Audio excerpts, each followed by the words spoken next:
Hello, everyone. Welcome to a new episode of NouTalks.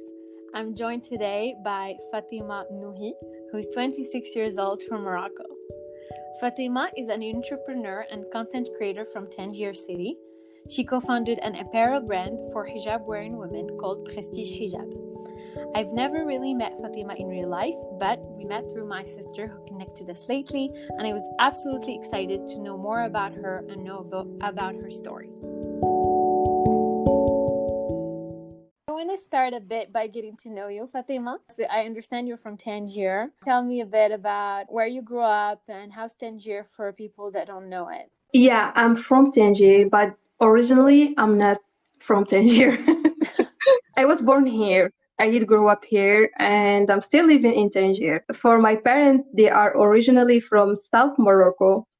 I don't know if you heard of Tata. It's close to Agadir. What do you like most about Tangier? I was born in Mershan, if you know Mershan. Next, I'm sure you know Mershan. And I feel like when I was younger, most of people that I did grow up with are so relaxed people, so nice. And there is actually a saying that we and my friend, we always say that Mershan will laugh. I just feel like in a lot of cities in Morocco, there's always like those parts that are a bit like Medina Qadima. They have a history, and the people there have been living there for years, so they know each other. It feels kind of homey.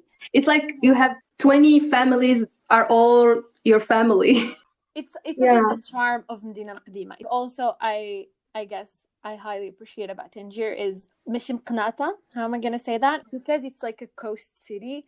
It's like nice. It's refreshing. You never feel suffocated. Yeah. Now I feel it's less touristic. It's more industrial. It is the policy. That's what they want it to become. The new manufacturers and all. Yeah. But Tangier is still very charming. I love it. So tell me about your education, Fatima. Where did you go to school, and what's your educational background, basically? For high school, I went to Moulay Youssef, the famous high school. Yeah, I know. And then I studied accounting. And after baccalaureate, I went to BTS, Brevet Technicien Supérieur. Took my diploma in 2014. And then I went to l'NCG. And l'NCG, I didn't go in the third year. I started from first year. You started all over again? Yeah, I started all over again. Do you think that you really have learned there everything that you know today about business or not? Okay, do you want me to be honest? Yes, I do. Okay, before BTS, when I was in high school, my dream was l'NCG. My dream, like l'NCG, it was like the dream. That's why I took 3 times. I took the test 3 times, and the third time I went for the first year.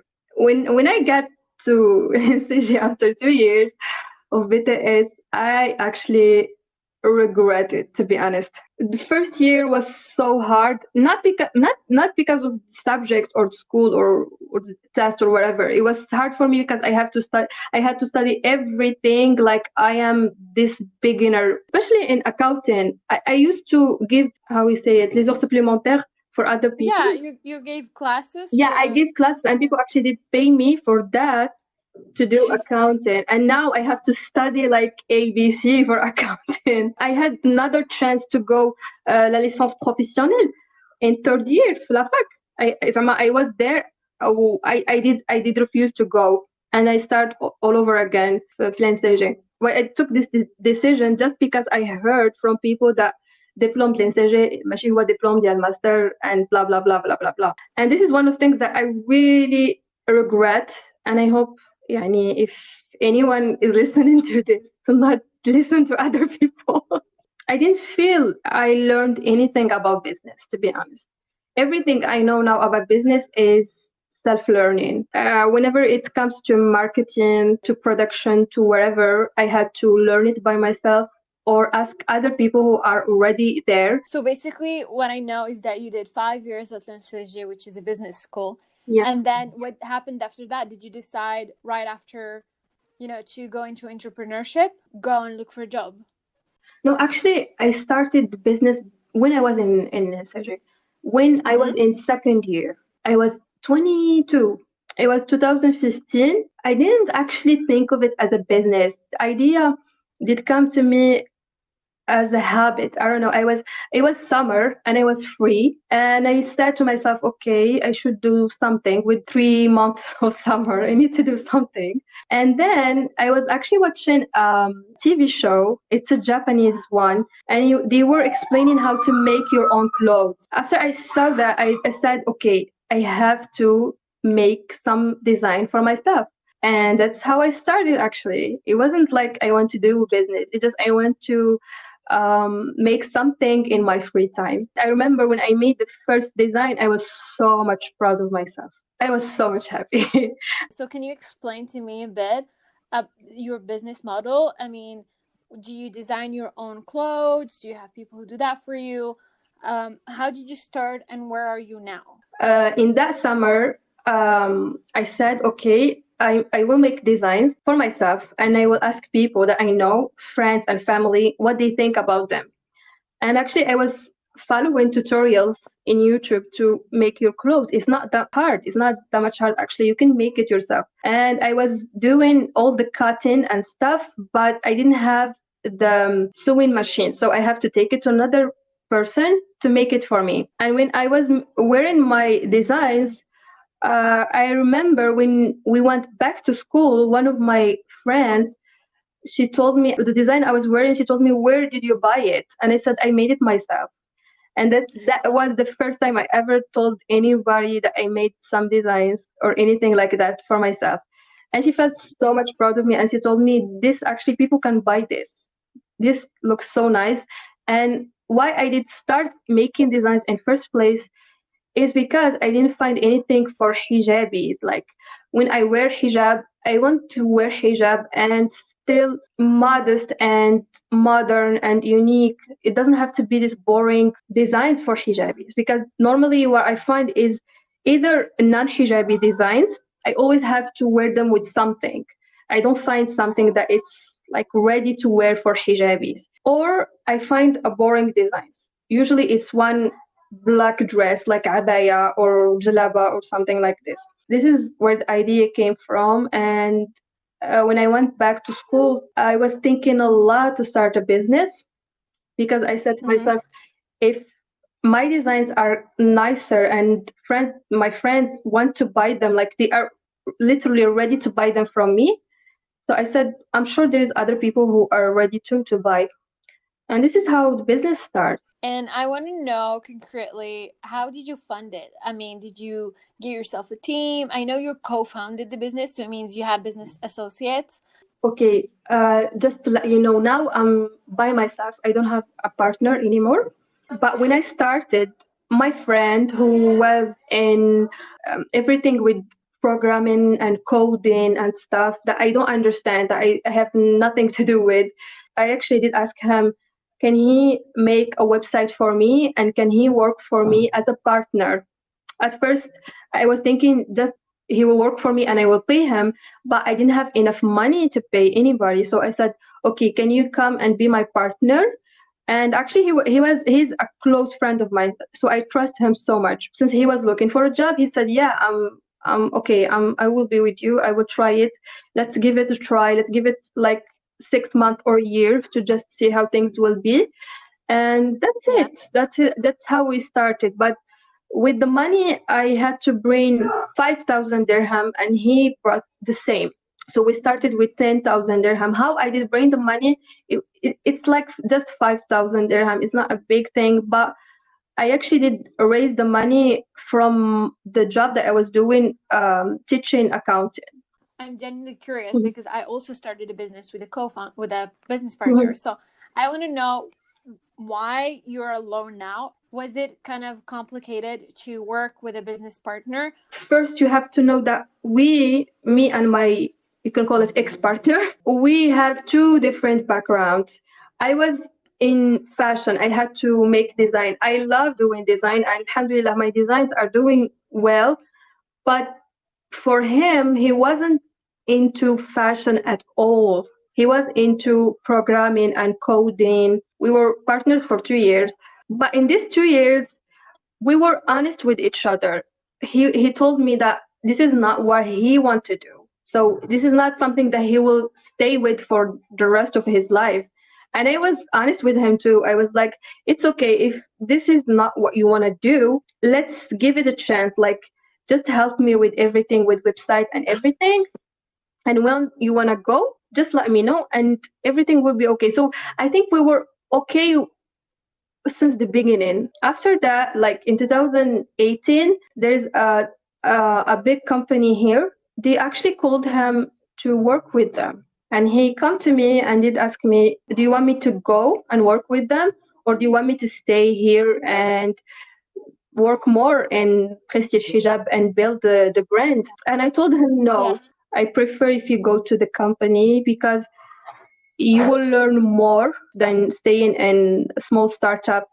And the startup, it's about fashion. Because he was my close friend. We were so, like, because I'm my best friends. It's not just business. And I want him to be doing something that he enjoys more than staying with me just because he is my friend and just because he wants to help me. But inside, he is not happy. I was so much afraid, to be honest with you, because he helped me with a lot of things other than just websites and stuff. Sometimes he would go with me to buy fabrics. Sometimes he would go with me to negotiate with the partners, especially in the production area. You know, when you have someone next to you and you know that everything will be okay because there is another person with you. So how did you deal with him leaving? Honestly, it was so much hard. To be honest with you, it was so much hard. I was like in front of him, I was trying to be this strong woman that can do business and stuff, but I was so afraid. I was like literally afraid at the point where I was like telling myself, I think I need to stop. I don't think I can do this by myself.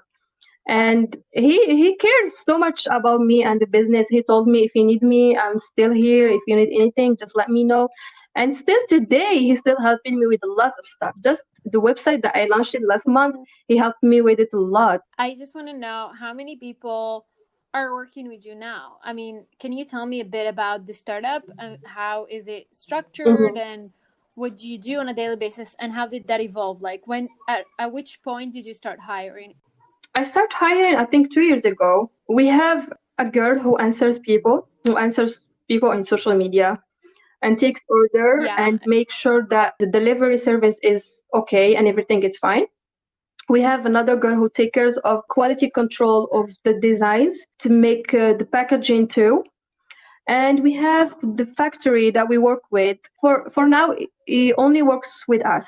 It's a small one. I feel like they do things better. Before, I was thinking a small team is a bad thing, but now when you have a small team, it's like you control more. People know you better, and they try to give you better quality. And we have the delivery guys who come to the office and take the orders or bring stuff for me, because now I try not to go out, because when you have a lot of tasks, you cannot do everything. So I have these guys who work for me. Sometimes they bring fabric, sometimes they bring even small stuff from the factory. So I believe these are my team. Those people who are the people who do everything for me. Okay. And do you do your own Yeah. designs? When did you learn to design? Before I started business, I actually took some, I think, 5 to 6 months. I don't remember exactly. I was learning about designs, but I don't feel like I'm that professional in designing and stuff. So basically, what I do now is I bring pictures, a lot of pictures, and I go to there is actually a person who makes the design for you. I don't know how to draw. I don't know how to do it. So I bring picture and we call it patronage أو la tracilla بالعربية. We go there and they make the design. They build all the design for you using the computer. I control it. Like I tell him to do this and this and this how I want it, and then he give me the design. We print it actually, and we make the first prototype. If everything is okay as I want, we go for the production. If not, we do the process again. And for anyone who wants to start a fashion brand, like you don't have to know how to draw or to know how to design. If you just have some sort of creativity and some sort of taste in making designs, I think you can do it. I understand that your brand is e-commerce. So you have a website and people buy online. Is that doing okay in Morocco for you? Is it easier for you to sell online, or do you find it really challenging versus, all the stores and, the retailers that are on the market? This question is related to your marketing strategy, actually, because for me, I don't know if you did check our designs or the prices that we put there, we actually kind of expensive because we have lots of cars. First, we sell small quantities. We don't have big quantities like other retails. And we are representing a brand. And we're trying our best to make the prices good for everybody. So it's better for you to sell online? As a startup, I always think if you start e-commerce, like if you have a website, is much better than having a retail and sell in store. For me now, when I put designs in website or Instagram or wherever, people now know us. They know our prices. If you have a store, when the customer comes to you, they always ask for a discount, whatever the price was. They always ask for the price. And when I sell in our website or in Instagram or social media or wherever, nobody actually asks for discount. You give them the price and they buy. They just buy. So I feel like when you sell using your website is much more easier when you grow your business. It's very nice to have a store. You already have a brand. People already know you and know your prices. So when they come to your store, they know you already. I completely understand you wanting to stay online because having a website, first of all, eliminates a lot of costs, which is pretty obvious.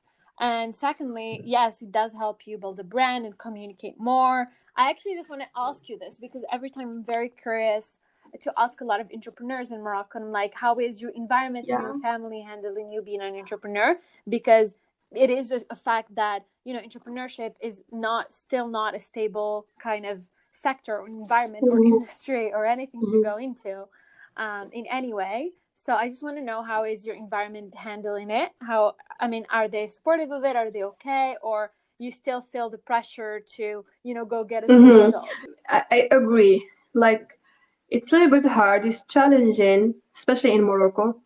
I don't think just in Morocco, and I think in the whole world. Like whenever you tell someone I will start my own business, usually they are scared. Like maybe why you choose this path? Why you not just go and have a job? It's more safe. Yeah. Yeah, exactly. For me, at least for me, alhamdulillah, I have two understanding parents. I feel like they trust me because I don't know, maybe because I'm the oldest, maybe, but does not mean that when I start they were like 100% supportive. Because when I start, I was in my third year in l'NCG, and they took it as like a side hustle. They always tell me, okay, as long as you keep your grades and you study hard, it's okay to have a side hustle and have a business. It's okay. But once I finished, I told them that I want to stay. I want to now I have more time to build a business. It's not like before when I have school. My mom,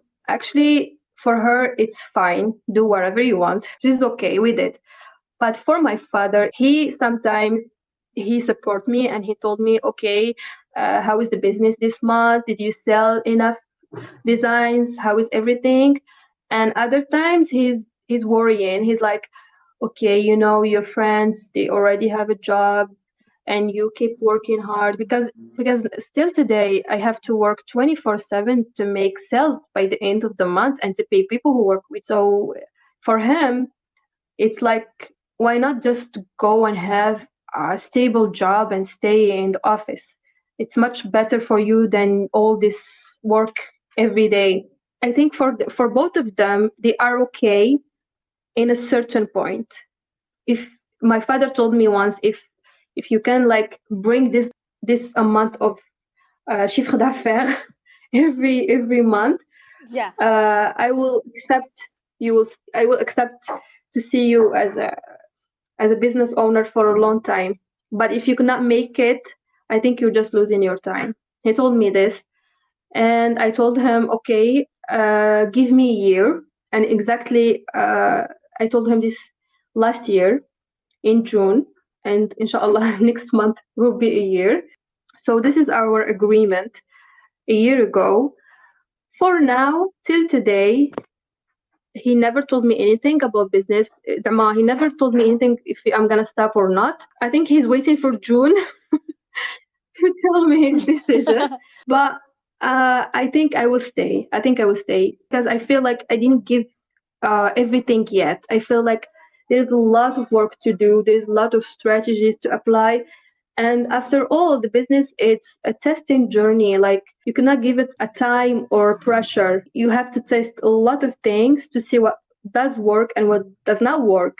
And when you find things that does work, you have to keep that for at least 6 months so you can see the results. So it's something that takes a lot of time. Most of people don't understand that. Even your parents don't understand that. They just expect you to have money each month. That's it. You have money each month and have a peaceful life. That's what they want to say. I completely relate to that. I understand you perfectly. And I'm very curious to know what motivates you to stay in entrepreneurship. I mean, I understand that that's what your dad wants, to have a job, but regardless of your parents or environment, what personally motivates you to, keep on going and have this brand? Yeah, that's a very interesting question because I ask myself that too. Why? Why I'm still here? Because I feel like I have a lot of things to do. I have a lot of things to share. I still didn't do anything. Even now, it's almost 4 years doing the business. I feel like it's just my first year because I started school. Now I'm totally free for the business. Even now, I feel like there's a lot of marketing strategy that I didn't apply. There is a lot of things to learn that I still need to apply. And there is a lot of people already know us and love our designs and love our brands, and they always supportive of us. So why should I leave all this for a job? I mean, we are in our 20s. Normally, it's supposed to be the years where we explore things and enjoy what we want to do. I'm a creative person. I'm the kind of person who wants to design stuff and to build stuff. Even if it doesn't work, I don't know. Even if I built a business and didn't work, for me it's fine.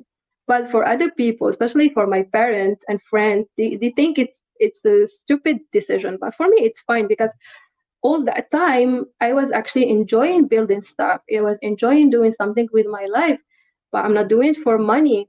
I understand money is very important for your life, but in the same time, your experience, your time in this world, your time in this dunya that you have, it's very limited. It's very small actually. It's very valuable. I'm not married yet. I don't have kids. I don't have responsibilities. Alhamdulillah, I have a home at my parents. I can live. I still gonna eat food and stay in somewhere. So I said this is the best time to explore stuff. I'm sure this experience that I'm having now with building business, and even if it's hard, I mean, surely it's so hard. Every day there's a big challenge. There's big things that happens. You learn and you become stronger. 2 years ago, even a small thing, if did happen, I panic. Sometimes I cry. Sometimes I say, oh my God, I am a loser. Why I couldn't do this thing? But now for me, I don't worry that much like before. I say, okay, I have millions to pay next month. Now I just have to work and find solution. But if I didn't have this experience in business, I won't think like this. When you're on the job and now I'm pretty sure you became a huge and like a very good problem Exactly. solver, and you know how to handle projects, and you know how to network, you know how to manage a team, which is absolutely such a big Mhm. experience. And I understand that completely. Being an entrepreneur in Morocco, I want to know for you, what is the thing that you want to see changed in the entrepreneurial, I guess, system or entrepreneurial environment? I will say two things. First, the government. I'm gonna be honest here. The government, they need or they have to help startup more. I understand there's a lot of programs that they try to give funding to the startups. They try to give them l'accompagnement and other stuff, but in the reality, there is nothing. There is nothing, literally nothing. I will just give you an example. The biggest thing that I'm having problem with it now is the delivery. Like I do all the work, I do all the production, I bring customers, I sell my product. So by the end, I just need the delivery. And the delivery here, it's first, it's so expensive. Second, it's not fair because they don't make the Yeah. delivery to exact address or to exact person. Because I know a lot of people, they started the business in the same time when I started, and now they closed everything because of the delivery system here. I do get the problem of delivery because it's one of the issues that we had Mm-hmm. as well in the startup, and I still having is the delivery because there's like two or three big companies that deliver, and they deliver very expensive Mm-hmm. and so on and so forth. The second thing that I Uh-huh. think, it's not the government, it's the people who owns the business owners. There is no this sharing community. There is no community. Everyone is working by themselves. Nobody knows other people. Whenever I go to delivery agency, I'm sure you know Amana. في الأمانة, I meet a Mm-hmm. lot of other business owners who have startup and who sell something. And whenever I try to communicate with them, to know their experience, to know their struggles, to know anything about them, they always, I feel like they are afraid to share information. Like there is no trust. There is no a big community and a trust between business owners. Yeah, I completely, relate to your second point where, you say that there's no Mhm. trust and there's no real community in Morocco on startups, and that's something I personally have noticed. Especially, I've lived in Casablanca for a bit, and I did notice that, Casablanca is all about, hey, we are the startup city, we have a lot of young people, and there's like Yeah, incubateur and things like that. But in reality, and that's something what you said is really true. In reality, whenever you approach people, they're just like afraid to tell you exactly mhm. how they work or what they do Yeah, or how are they successful, because somehow I think people are afraid to like be copied, go out of business. But the reality is we can all be in business, yeah, and that's okay. There's always going to be clients, always going to be competitors, and yeah, having competitors is yeah. healthy, Actually, it's good for you.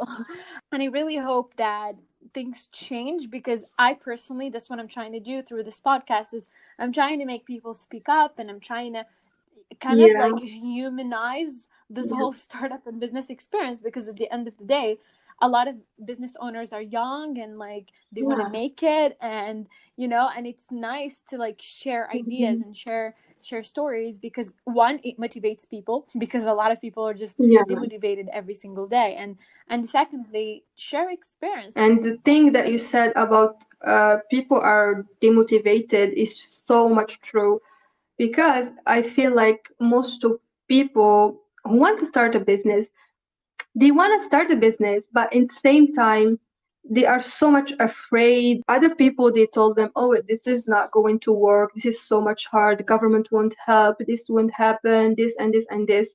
And they get so demotivated so fast. Like, I don't know. I feel if you want to be a business owner, the last thing you want to do is listen to other people who demotivate you. Because actually, it's hard. It's absolutely hard. Yeah, Nobody said it's easy. It's so much hard to have a business, and it's harder in Morocco. absolutely, absolutely. I completely get you, and I really hope that we I personally, and you as well, and thank you Mhm. for being here to share your story, because it's really important, and I'm pretty sure a lot of entrepreneurs are going to hear this or want to be entrepreneurs, and are going to be very motivated to start their Mhm. business, and that's why I'm doing this, and it's really exciting. I want to finish up this episode with a question that I ask everybody, is what is, Fatima, for you, the best advice you've ever been given? Best advice that Yeah. anyone gave to me is actually from one of my very close friends. She told me, because when my partner left, because I was so much scared that I couldn't do it by myself, I was talking to this with my close friend. And one of them, I was sharing with her, we're actually having a lunch and we were in her home. And I told her, like, I don't know if I should keep doing this. It's so much hard. I think I will stop everything and start another business. And this business is not working.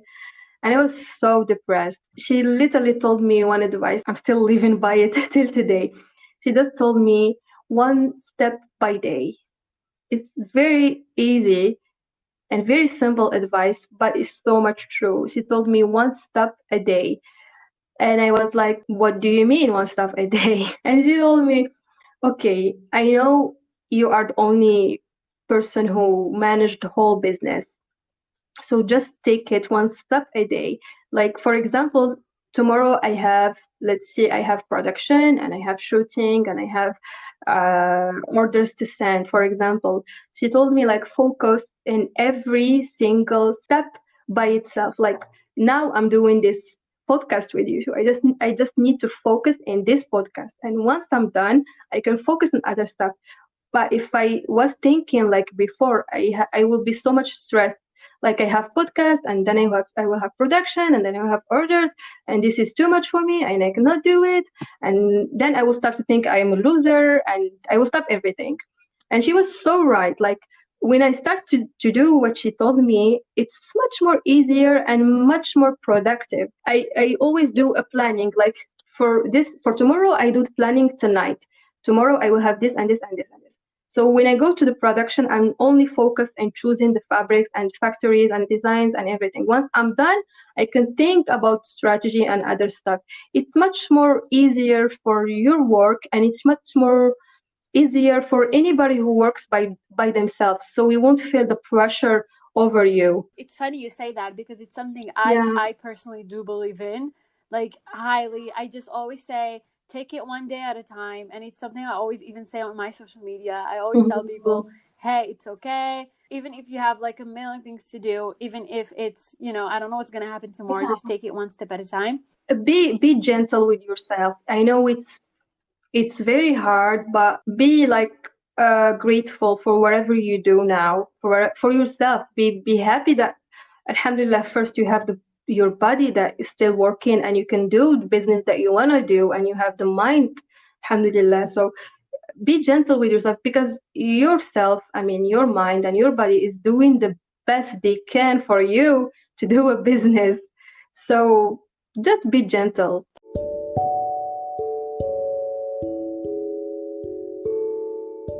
Completely. That's very good advice. Thank you, Oh, Fatima, you're so much welcome. for Thank you for joining me inviting today. me.